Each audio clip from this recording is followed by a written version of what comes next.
Hai sahabat Rosvita, kembali lagi dengan saya Rosvita Astikula. Kali ini saya sedang berada di Kerewe, di Sumba Beach House.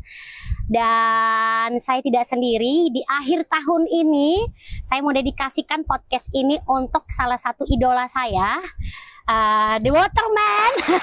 Yang susah ditemui, tapi finally akhirnya hari ini, sejak kita 2017 kenal. Dan akhirnya hari ini kita ketemu lagi. Dan di sini ada Bli Oye. Hai. Apa kabar Kak? Kabar saya baik.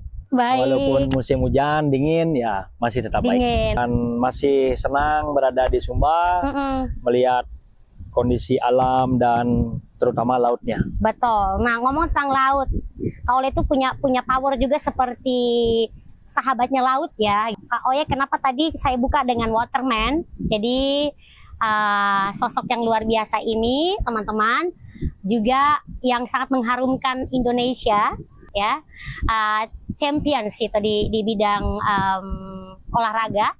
Jadi Kak Oye adalah seorang fisherman, surfer juga. Apalagi nih Kak Oye banyak sekali nih. Sailor, iya. Dan ya kadang-kadang di jet ski juga, patrol, kadang-kadang di foiling ya. Ya saya bermain macam-macam lah di laut. Karena saya lahir di pinggir pantai di Bali ya, betul. Hanya itu yang olahraga yang paling saya sukai. Nah, bicara tadi soal kok banyak sekali ya gitu yang Kak Oye bisa, dan saya pun juga sampai tercengang-cengang gitu. Kak Oye, cerita sedikit nih Kak Oye. Dulu Kak Oye ini asli Bali, lahir besar di Bali. Oke, masa kecilnya apakah Kak Oye memang sudah menekuni bidang laut atau gimana? Saya lahir di Pantai Sanur. Bapak saya seorang nelayan, beliau nangkap ikan setiap pagi dan malam. Ya dari umur 6 tahun saya sudah diajarin bagaimana caranya beliau nangkap ikan, dan ya dari sana saya mulai berpikir, oh ternyata di laut itu satu kita bisa main air dan juga lebih enak lah, no drama di in the water. The first is like I found Zumba, but from Rip Curl brand is like I got support by Rip Curl since I was like maybe 2010. So they support me a lot, like for the competition, and then like so I'm using this brand as my pride. So itu ada yang namanya Pak Johnny Decker itu namanya. Dia punya, karena Rip Curl ini kolaborasi dia sama Rip Curl School of Surf. Nah di sini Pak Johnny ini menjadi konsultannya di Nihiwatu, Hotel Nihi. Nah di sanalah saya mulai melihat Instagram teman saya, dia posting, oh dia tembak ikan jenis ini. Itu kalau bagi saya itu lumayan ikan yang sulit didapat. Tapi teman saya itu Gosalit ini lebih levelnya, dia tuh kalau di spearfishing tuh dia lebih ke surfing. Spearfishing itu dia cuman have fun. Tapi ketika saya lihat dia itu bisa nembak ikan green job itu, saya jadi oh my god. A green job is kind of good fish. Good taste of fish, and then also like sometimes they stay on the deep. Tapi ketika saya melihat Gus Halid ini nembak ikan itu, saya WA lah dia. Gus, gimana gininya? Banyak ikan, banyak sekali deh ya. Di sanalah mulai saya gara-gara ikan Sumba nih. Ya, karena saya itu hobi, saya memang spearfishing. Karena saya dibesarin itu karena spearfishing. Itu basic pertama saya. Basicnya superfishing justru. Ketemu sama Joni, terus bilang, gimana kira-kira, saya ditawarin gimana kira-kira ini ada anak-anaknya bos Nick, Henry, sama Sawyer Birch. Mereka kebetulan liburan ke Nihi. How about like you come here and then babysitting them like for 1 month in the contract, and you will be happy to be there because like a lot of fish. Ya saya bilang, for sure. I'll try. Dan setelah saya sampai di sini, saya nggak lagi diam di kamar. Saya buru-buru langsung tukar ganti peralatan. Saya langsung nyelam di depannya hotel itu. Oh my god, the fish was a lot compared than my home back to Sanur. Bali is like nothing.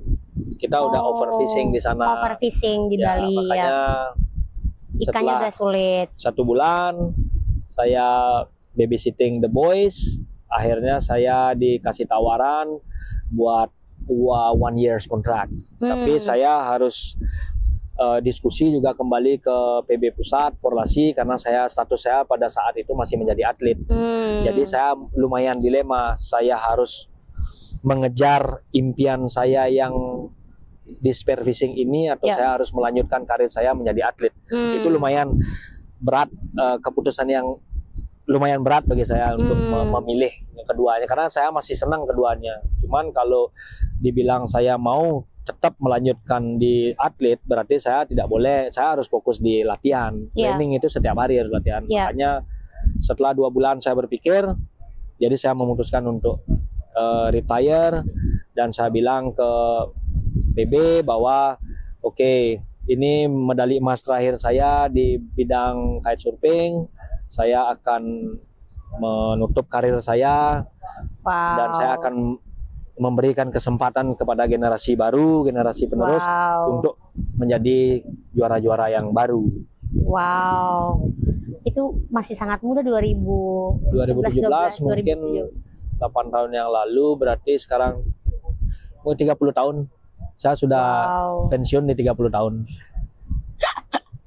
Itu wow, saya speechless lah. Gimana orang 30 tahun, sebagian orang baru menemukan dia mau kemana. Tapi you pensiun, you retire. Chasing another dream. Oke, cool.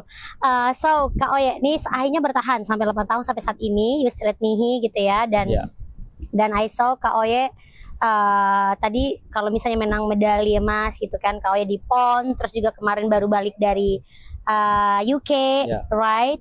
Itu untuk world selling. Nah itu gimana tuh Kak Oye kok bisa mewakili juga Indonesia, Bali pastinya. Di sana itu berapa? Itu kan untuk jadi coach jadinya. Itu high performance coach. Karena kan waktu saya retire itu dilihat mungkin bagaimana perkembangan di kitesurfing itu, saya rela ngabisin duit sendiri untuk gimana caranya memperjuangkan anak-anak muda ini biar mereka punya kesempatan ke depannya itu buat tahu bagaimana rasanya bermain kitesurfing gitu. Kita banyak punya rider kitesurfing, legend kitesurfing di Bali itu. Kalau saya itu mungkin di kelas yang mungkin belakangan dari mereka. Cuman kan sekarang yang kita bicarakan di sini itu bukan masalah siapa yang duluan, siapa belakangan. Siapa yang mau memperjuangkan dan berani mengeluarkan duit sendiri buat memperjuangkan ini. Berkorban itu yang paling penting. Makanya saya di sini, saya sudah lumayan mengalami good and bad di bidang atlet itu, dan itu wajar. Makanya saya mau ke depannya ini biar anak-anak muda ini tidak mengalami nasib yang sama seperti saya, yang dimana supportnya itu kurang maksimal. Makanya di sanalah ketika saya memutuskan untuk pensiun, artinya PB Porlasi di Jakarta itu sudah memberikan saya penghargaan dan memberikan saya tugas menjadi presiden di bidang di kitesurfing aja. Congratulations, Kak. Thank you. I will do my best. Semoga kedepannya kita bisa membangun dan kembali berjaya. Gimana satu daerah saya sendiri Bali itu dulu itu ditakutin kalau masalah di bidang windsurfing itu memang kita itu rajanya windsurfing kalau di Indonesia. Cuman ketika mungkin karena perkembangan itu tidak merata, jadinya generasi itu macet dia. Makanya di sini sekarang negara itu sekolahin saya ke UK kemarin itu hanya untuk menjadi belajar bagaimana caranya meraih ilmu yang mengerti bagaimana caranya menjadi high performance coach. Karena satu, teori-teori yang dengan taktikal, dengan teknikal yang saya pelajarin kemarin di Indonesia, di Inggris itu, itu jauh berbeda yang seperti yang saya dapat di Indonesia dulu. Karena satu, kenapa kita itu tidak bisa lolos, jangankan menjadi the champion of in Olympic, kita qualified di Olympic aja kita susah. Karena apa? Satu, knowledge kita itu jauh kurang, lebih terbelakang lah dibilang daripada orang-orang yang di luar negeri, di Eropa, di Amerika, di Cina. Itu makanya kemarin tuh saya waktu belajar di sana itu betul-betul like blew my mind, like sesuatu yang nggak mungkin, yang nggak akan pernah saya dapat. Itu kemarin tuh saya pelajarin sana itu luar biasa. Saya sangat bersyukur Indonesia, Indonesia ini mengirimkan saya ke sana untuk belajar selama 7 minggu di sana. Like I'm really grateful for the You deserve it, ya. World Selling Scholarship is the best. Wow. I'm really grateful. Wow, and that's the big opportunity for the future jobs for the young people ya Kak ya. Itu kesempatan yang besar ya untuk bisa dibagi lagi. Dan terbukti juga Kak Oye ternyata membangun sekolah. Ya. Dan sudah dari tahun berapa tuh Kak Oye sekolah? Itu kita mulai dari tahun 2011. 2011. Itu kita punya sekolah kecil yang namanya Bali Kiteboarding Academy, di mana kita menyiapkan alat, siapapun boleh gini. Cuman sementara ini kan karena mungkin daerah-daerah lain itu di Sanur atau di luar Sanur itu mereka masih malu mau mencoba. Makanya sementara ini yang champion-championnya itu hanya ada di Pantai Sanur. Makanya ketika saya memimpin Porlasi Bali ini, saya mau meratakan semua yang di atlet-atlet itu biar tidak hanya orang Sanur aja. Betul. Jadinya kita adil, kita berbicara soal daerah kelahiran, tanah kelahiran kita sendiri, Bali. Artinya orang Bali itu bukan hanya orang Sanur. Saya memberikan kesempatan ke depannya itu saya akan mengedukasi atau sosialisasikan ke sekolah-sekolah dasar dulu, karena bakal atlet itu dari sekolah dasar dan SMP kelas 1. Makanya ke depan ini macro planningnya kita itu, satu, bagaimana kita mempertahankan medali emas kita yang di PON 2028 ini. Dan yang kedua, bagaimana kita melahirkan generasi baru.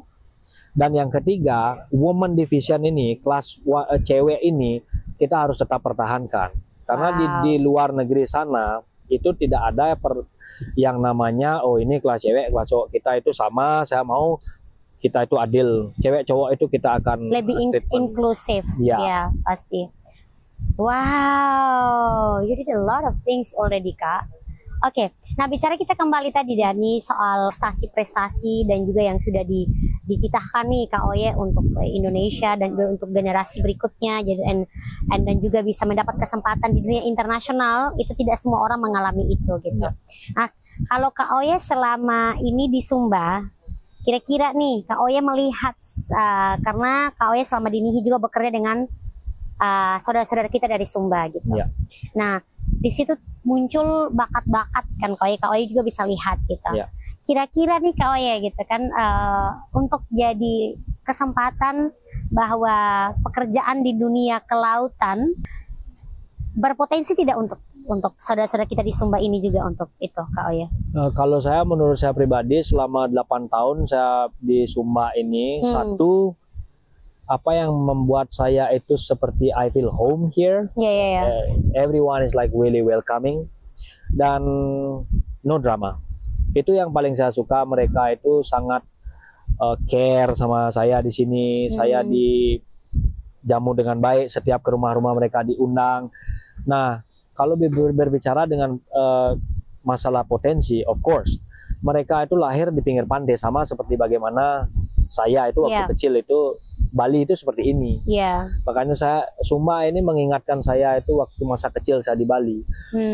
Semua orang itu punya potensi. Cuman kan sekarang yang paling terpenting itu adalah ada seseorang yang mengarahkan mereka ke jalur yang mana, ke arah yang mana. Itu yang paling penting. Makanya ke depannya itu di sini itu saya siap membantu bagaimana mengembangkan sailing di sini, struktur organisasi di Porlasi itu. Saya bisa membantu connect langsung ke PB Pusat. Artinya itu kan memang tugas saya di bidang prestasi.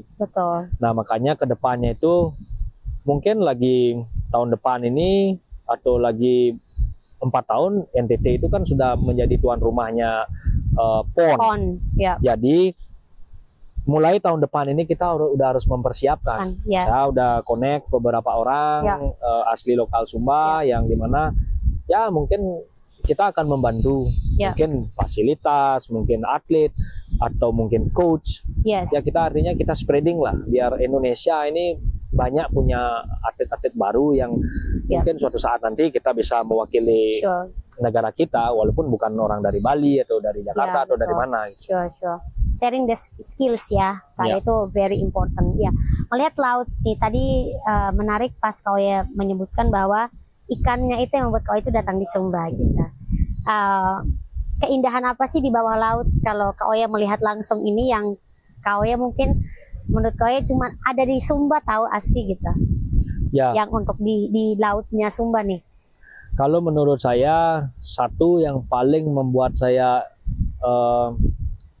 jatuh cinta sama laut di sini itu bagaimana ikan-ikannya itu yang mungkin waktu masih saya kecil di sana itu saya pernah melihat sekali dua kali, tapi di sini masih banyak ada contoh seperti Maori Seeper, Snapper, dan juga ada ikan yang model jenis Napoleon itu kita udah nggak punya lagi di Sanur. Mungkin dia ada di jauh di kedalaman berapa itu jauh. Cuman di sini saya bisa melihat di dalam 10, 15 sampai 18 meter itu masih saya bisa bertemu dengan ikan Napoleon itu. Karena itu ikan Napoleon itu adalah jenis ikan yang memang besar, bentuknya besar, habis itu itu family of parrotfish, tapi dia itu seperti queen of the ocean. Karena itu yang menarik ikan-ikan lain yang kalau udah ikan itu ada, berarti ikan-ikan yang lain itu masih jadi tetap itu penting eksis. sekali untuk dijaga dan lindungi. Ya, betul. Jadi kalau ketemu nggak ditembak dong kau ya. Ya, itu memang kita nggak ada berapa jenis ikan kau yang menurut kau itu please jangan di apa-apain nih biar mereka berkembang banyak ya. Sekali. Jadi kalau dari pengalaman kau ya untuk selling gitu, jadi tidak semua juga kau ya untuk ikannya diambil kan pasti. Karena kan itu ada yang jenis ikan di terumbu karang, ada jenis ikan yang di permukaan, itu kita sebut pelagic. Tapi itu penting nggak sih kau ya untuk educate juga the people? Oh ya. Untuk bisa, iya kan? Ya, saya udah tadi beberapa kali through your school juga kan untuk diajarin selling, tapi juga diajarin bagaimana untuk keep the underwater. Bagaimana kita menjaga kelestarian sama keindahan laut itu agar tidak hancur ke depannya, mungkin anak cucu kita ke depannya masih bisa melihat. Iya, betul. Dan juga kita harus memproteksi dari kapal-kapal nelayan yang commercial fisherman itu penangkapan berlebihan. Betul. Agar tidak kecolongan kayak di Bali itu kita biar tapi kan itu hanya kecolongan. Ikan itu populasinya itu bisa punah. Betul. Kalau penangkapan berlebihan seperti misalnya jaring, pukat harimau, sama long line itu anggap sekarang dia tangkap 1 bulan, 3 bulan itu bisa habis. Makanya itu yang perlu kita waspadai dan jaga ke depannya biar tetap Sumba ini seperti Sumba yang seharusnya. Betul. Wow. Setuju sih kau ya gitu. Nah, ini tadi bicara soal keindahan. Menarik. Dari segala keindahan, dari segala pencapaian kau ya, obses ngomong tentang laut gitu ya. Tantangan bergaul sama samudra apa kau ya? Ya, kalau di laut itu satu aja gini ya. Kita jangan pernah terlalu percaya diri dan always pay your respect. Karena kalau kita bicara laut dengan kita sendiri itu, kita itu kecil di laut itu. Ombak itu bisa gulung kita sehari, kita bisa mati. Makanya jadi taruhannya nyawa kau ya. Itu yang tantangan paling besar. Paling besar itu nyawa kita itu taruhan. Seperti kita kan free dive, spear fishing. Itu kalau kita misalnya terlalu percaya diri, itu kita harus mengenal bagaimana namanya arus, bagaimana caranya ombak, juga cuaca. Itu yang paling penting kita gini. Kalau saya sebelum gini itu saya pasti selalu trust the captain. Kita tanya orang lokal itu bagaimana keadaan di sini, arusnya seperti apa, kalau pasang bagaimana, surut itu paling penting. Kita harus bertanya. Menarik. Why you have to ask the local people? Ya karena kan knowledge dari orang lokal itu kan lebih this tahu, is their home. Ya, termasuk orang yang percaya juga ya. Itu memang itu kan sudah memang perputaran bulan. Seperti misalnya kalau kita bicara spring tide, itu misalnya air pasang surut besar itu kita di bulan purnama atau bulan new moon atau bulan purnama. Di bulan purnama itu hitungan ke 1, 2, 3, 4 sampai 5 itu pasti itu udah rumus alam, itu pasti dia akan pasangnya itu bisa di atas ketinggian 3,5 meter atau surutnya itu bisa dry. Itu kita spring tide. Tapi kalau kita bicara dengan nip tide itu bisa itu dihitungan ke 8, 9, 10, 11, 12 itu air konda kalau orang Sumba itu bilang air konda. Iya. Jadi pasang surutnya itu dia merata, maksudnya tidak terlalu besar, tidak terlalu surut, tidak terlalu kering. Itu makanya kalau misalnya jenis cuaca jenis laut kayak gitu itu kita bagusnya itu di bulan misalnya di bulan Januari, Februari, Maret itu kan beda-beda dia perhitungan bulan itu, tanggalnya beda. Jadi kita bisa lihat kalender atau bisa lihat bentuk bulan. Itu orang-orang tua dulu yang iya, itu benar. Tapi itu ketika kakak mempercayai itu dan itu it's happen gitu. Ya. Benar, cocok banget karena kan kita juga ada sekarang teknologi baru yang dimana namanya forecast, subline. Jadinya kita bisa wind guru, artinya kita bisa tahu angin. Benar. Dia sudah memprediksi dari satelit itu bahwa oh ini jam segini, bulan ini, jam pun ada sekarang. Ripple ngeluarin yang namanya Tide Watch itu. Kita udah bisa 1 bulan sudah dikasih tahu bagaimana caranya memprediksi gelombang dan dimanapun kita berada. Kita bisa search di Tide Watch itu, oh ini daerah Niwatu, ini daerah Krewe, ataupun mau di luar negeri itu mereka sudah siapkan semua gininya, optionnya. Tapi selama ini untuk membedakan itu tetap kakak tanya lokal juga ya? Ya tetap karena kan satu. Pernah kecolongan nggak kau ya?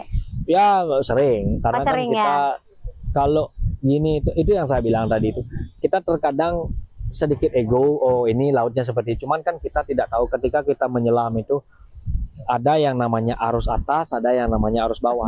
Current. Itu yang paling berbahaya. Arus bawah ya. Arus bawah, karena kalau kita tidak membawa dive watch, kita itu tidak tahu seberapa dalam kita menyelam dan juga kemana arah kita pergi, maksudnya kemana arah kita didorong sama arus. Yang paling berbahaya itu saya di sini itu namanya Magic Mountain, itu saya pernah kena daun karang di sana di kedalaman 25 meter, dan juga di Konda Maloba itu di mana saya suka di spear fishing itu di ekstrim itu ada batu seperti mau gunung, cuman dia masih kelihatan dikit batunya itu. Ketika gelombang itu pecah ke sini, menghantam ke sini, jadi ini gelombang itu turun tekan ke bawah. Nah itu pada saat itu masih beruntung saya masih bawa pelampung. Nah pelampung ini 30 meter kan, tali 30 meter dengan pelampung, dan itu connect langsung ke spear gun. Nah itu saya fokus, saya ngelihat ikannya, oh ikannya gede, jadinya ke bawah. Saya terus ngikutin ikan itu, ya itu yang masalahnya. Makanya orang tua saya di Bali sama om-om yang pemancing itu, mereka titip pesan ke saya, satu aja yang kamu harus ingat, jangan matinya ikan aja yang kamu lihat.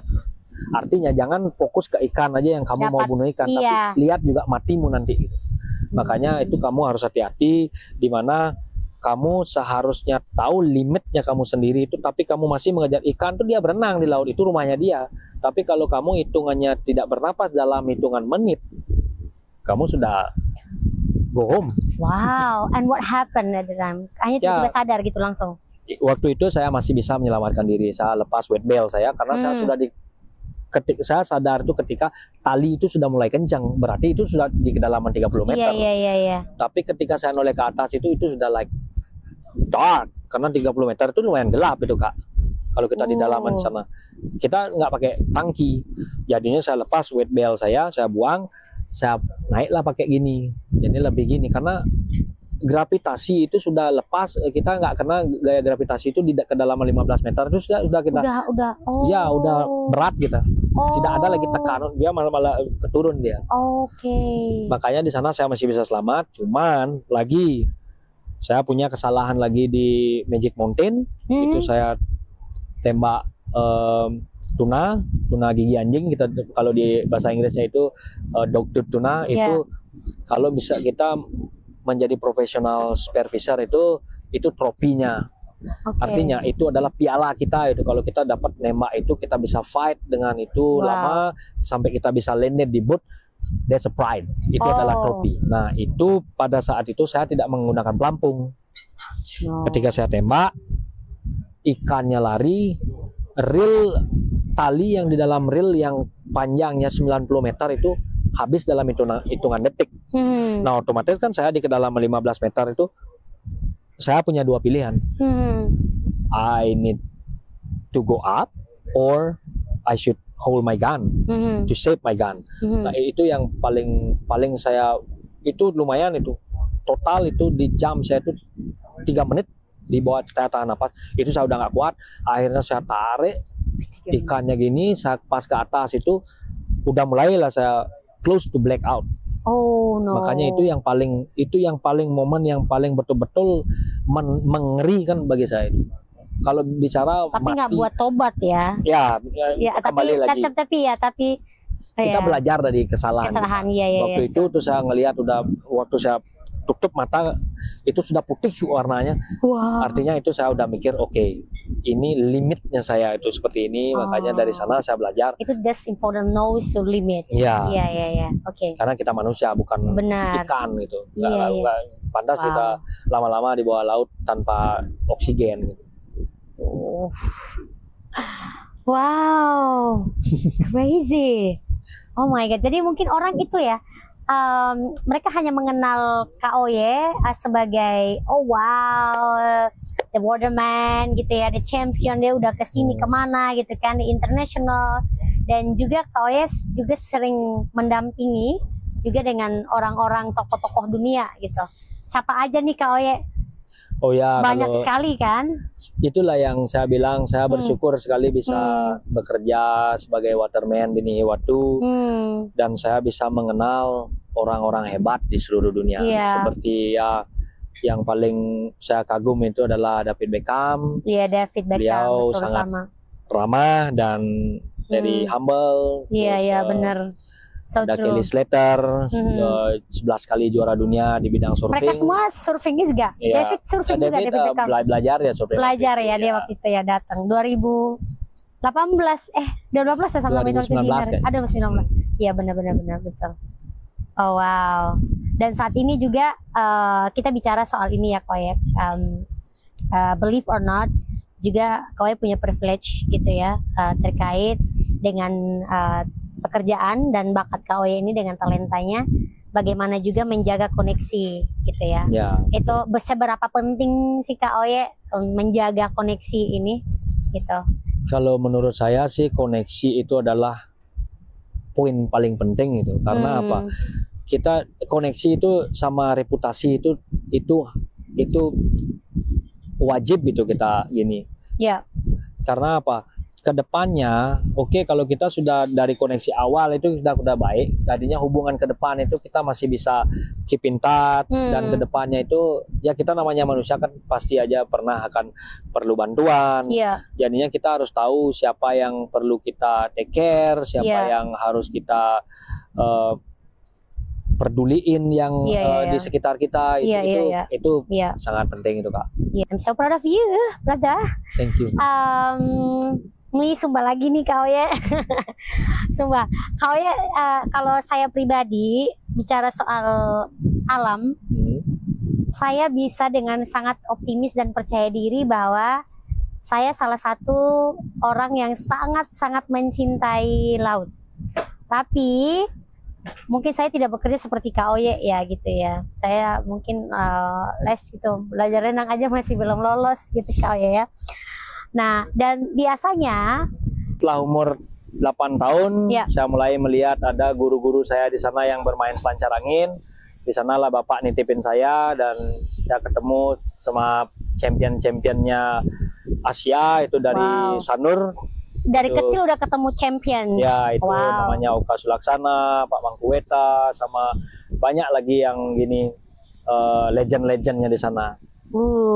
Nah, dengan kesempatan ketemu orang-orang hebat seperti itu masa kecil itu adalah yang memotivasi Kak Oye juga bisa menerjuni sekarang di bidang itu nggak? Ya, betul sekali. Pertama itu waktu masih kecil itu Bapak bilang waktu kita jalan mancing, ya kalau mancing itu kita nunggu ikan. Habis itu kalau misalnya kita spear fishing itu kita lihat ikan. Itu yang pertama saya mengenal laut dan mulai saya mencintai lautan. Dan yang kedua ketika saya bertemu para champion ini legendarinya Sanur yang memang mewakili Indonesia di kancah internasional, itu saya merasa Satu gagahnya itu kita membawa membawa nama Bali, daerah sendiri, dan membawa nama Indonesia di gini pertandingan internasional. Itu suatu kebanggaan saya lihat mereka bisa mengibarkan bendera Indonesia di luar negeri di podium yang paling tertinggi. Wow. Nah dari sana saya mulai berpikir maybe one day I wanna be like them. Dan di sana saya melihat banyak ada sponsor di mana kita lihat di papan atau di layar itu dipasangin stiker seperti Ripkel, Billabong, Quicksilver, Oakley itu menjadi kebanggaan tersendiri bahwa kita, oh I'm using something branded. Wow, since you were kids. Yeah, that's why like my favorite surfer in the world is Kelly Slater. So yeah, I really feel like okay, I want to be like something like Kelly. Wow, itu masih kecil teman-teman. Saya dulu mainnya apa ya? Main masak-masak itu ya, renang-renang di kali itu. Tapi masa kecil udah. Oke, itu privilege buat Kak Oye ya, di masa kecil you have your dad gitu ya, terus and also you grow with that one gitu kan. Dan sejak umur berapa akhirnya benar-benar Kak Oye fokus on this work? Ya, kalau di pertama kali itu mulai mencoba olahraga itu di surfing itu umur 9 tahunan. Ya, kita coba di ombak-ombak kecil, sama juga seperti di sini anak-anak di ombak-ombak whitewash. Habis itu cuman saya berpikir kalau surfing itu semua orang itu bisa surfing. Ya mohon maaf aja dulu, kalau surfing itu alatnya itu kita punya duit 5 juta.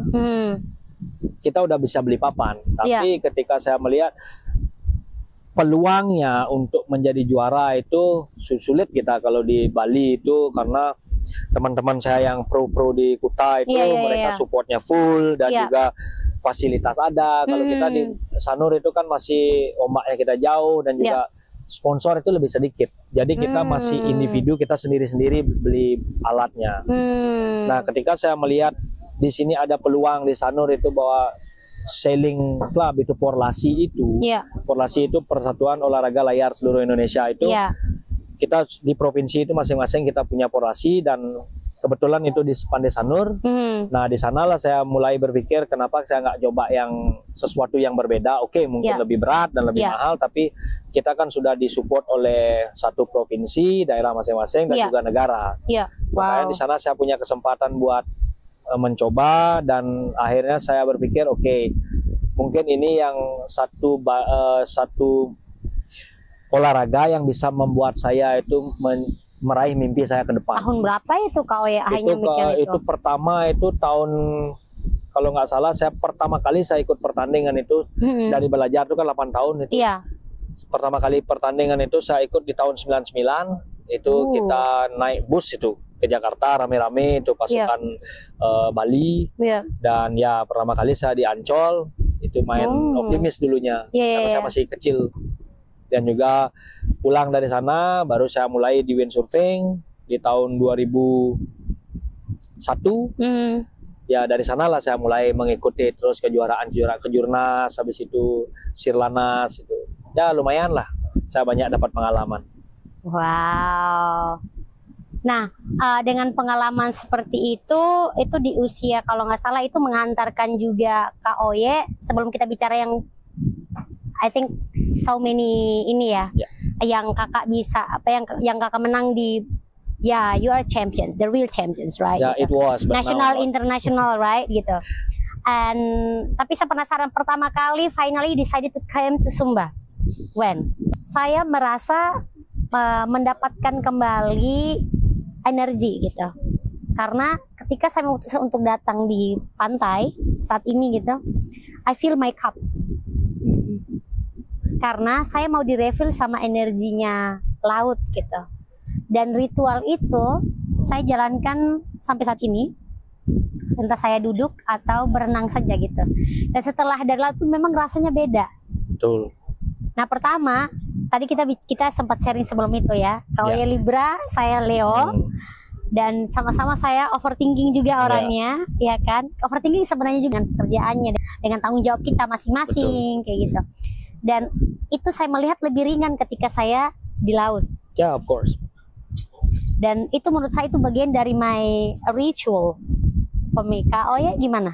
Setuju nggak? Maksudnya Ya, Oya kalau merasakan hal? saya sangat setuju sekali sama Kak Asi, karena energi lautan itu, ya believe it or not, memang laut itu live. Artinya kalau kita nggak percaya, it's real. Iya. Makanya kalau saya pas sakit demam bagaimana itu, saya tinggal turun ke laut. Itu sudah saya merasa sehat. Sorry Pak Dokter. Habis itu kalau misalnya kayak saya menyelam di kedalaman 28 meter, 30 meter, apalagi itu I feel like different world. Makanya ada orang yang penyelam itu bilang, if you wanna high with the tank, I mean like with diving, go 30-35 meter, you get high for free. Maksudnya itu ada itu. Itulah yang saya bilang, saya merasakan sesuatu seperti so calm, seperti di surga, like releasing my stressful. Karena saya tuh banyak pekerjaan saya, nggak memanage saya di Bali, abis itu tim di sini, itu banyak pikiran saya itu. Saya orangnya overthinking seperti Kak Asti. Jadinya ini satu-satunya jalan buat saya itu merilis semua pikiran yang udah yang di otak saya yang stressful, whatever. Like I just go down to the water, like 1 hour, 2 hours doing spear fishing, like even dive as deep as I can, and then afterward I come back to my room, sleep, and I feel free. Wow, agree. Jadi from those experience itu kita jadi kayak apa ya? Jadi lebih cinta ya sama alam ini, benar gak Kak? Kadang kita lebih mudah kayak marah gitu ya kalau misalnya banyak sampah-sampah plastik, right gitu. Kok masih banyak orang juga yang mengabaikan nih gitu kan, kayak pembangunan di pesisir pantai yang gak terkontrol. Benar gak sih Kak? Regulasi-regulasi juga yang belum jalan gak sesuai. Itu kita jadi mikir kemana-mana habis setelah itu, karena kita aja udah tahu loh, kita dikasih kehidupan gitu. Tadi yang Kak bilang itu that's life gitu. Ya kan, dan saya merasa bahwa sudah menjadi kewajiban kita ya Kak ya untuk menjaga itu gitu. Kita dikasih oksigen yang free, ya kan, dikasih laut juga yang sangat free gitu. Sangat kaya. Kita ini di Indonesia ini seharusnya bersyukur. Kalau ngomongin masalah negara lain itu mereka tidak punya laut seperti kita. Satu, suhunya hangat, dan kedua ikan berlimpah. Ini kehidupan kita loh. Ibaratnya ini like piring nasi kita. We supposed to taking care. Iya. Tapi ada kesamaannya nggak Kak ya di Bali sama di Sumba, ada kind of rituals gitu, karena sangat relate ya masalah tadi. Kenapa ada ritual? Sebenarnya itu nggak, mungkin tidak spesifik. Ya, kalau misalnya yang local belief sini kan adalah Marapu, gitu kan, di Sumba gitu, dan di mana semua tentang apresiasi dan juga penghormatan kita hubungan manusia antara alam.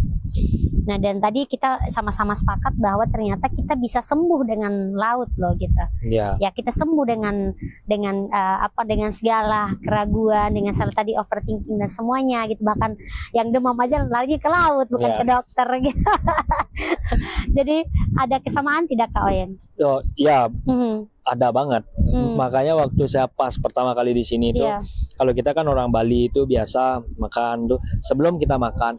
Ini sebagai penghormatan yang seperti Kak Asi bilang, apresiasi, kita taruh sesajenan nasi sama ikan atau apa di sana, yang penting bukan daging sapi, karena di Bali kan kita ada beberapa yang kita tidak boleh mempersembahkan daging sapi.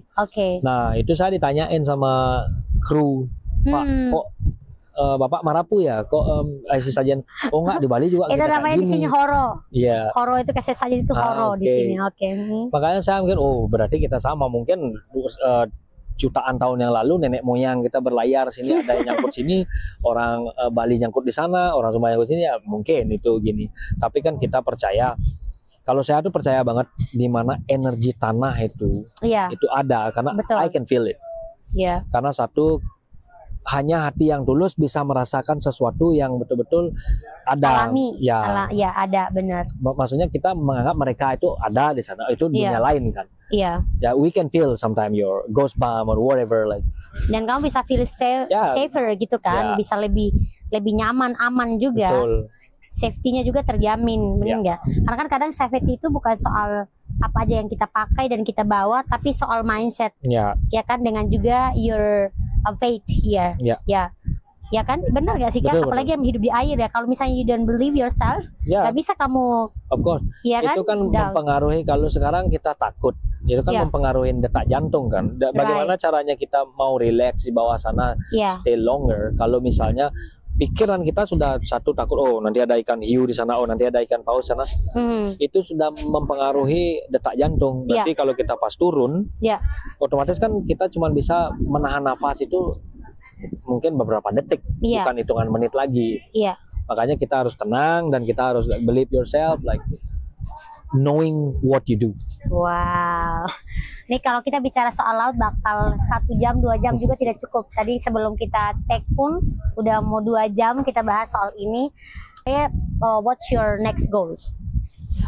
Kalau saya sekarang ini kebetulan saya sudah diberikan kesempatan untuk memimpin Bali di bidang sailing, Iya. bukan hanya kite surfing. Sekarang kita Iya. sudah mencakup semuanya di seluruh layar. Iya. Jadi target saya ke depan ini, mimpi saya ke depan ini, gimana caranya memperjuangkan anak-anak muda dan khususnya juga kaum wanita itu biar semuanya kita merata, Iya. biar atlet-atlet baru ini bisa memberikan yang terbaik, dan saya 100% akan mensupport, tidak hanya di Bali. Kalau misalnya ini juga seperti rumah saya sendiri Sumba, saya akan mensupport bagaimana perkembangan untuk kedepannya di bidang olahraga layar ini. Saya Iya. akan connect langsung ke PB Porlasi Pusat, dan semoga kedepannya kita bisa memberikan yang terbaik untuk daerah kita sendiri dan Merah Putih.